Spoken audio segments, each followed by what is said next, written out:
Шокантни податоци од последните здравствени испитувања направени кај детската популација во Охрид. 78 до 80% од децата се со различен и сериозен деформитет на рбетниот столб и стапалата.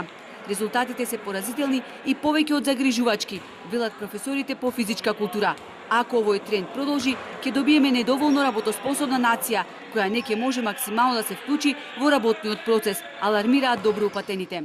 Ако ние не вложуваме, верувајте дека со ваков степен на деформитет, со ваква неактивност, затоа што имаме едно ново време каде што голем дел од децата не можеме да ги сретниме на улица. Тие растат дома пред телевизори, таблети, пред нас денес што го имаме како технологија. Ако не се презема конкретни чекори, значи ние може да зборуваме за 10 години за болна нација.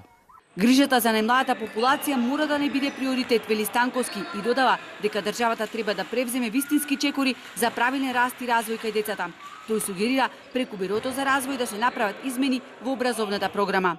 За жал, политичарите на секои избори се повикуваат за иднината на нашата држава се децата, тука ќе вложиме, меѓутоа изгледа декларативно тоа само се прави, затоа што вложувањето во децата значи правење услови, нормални услови за правилен раст и развој.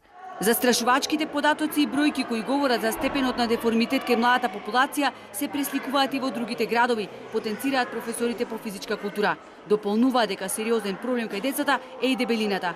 Поради физичка неактивност, секое трето дете во државава е со зголемена телесна тежина, покажуваат податоците на Државниот завод за статистика.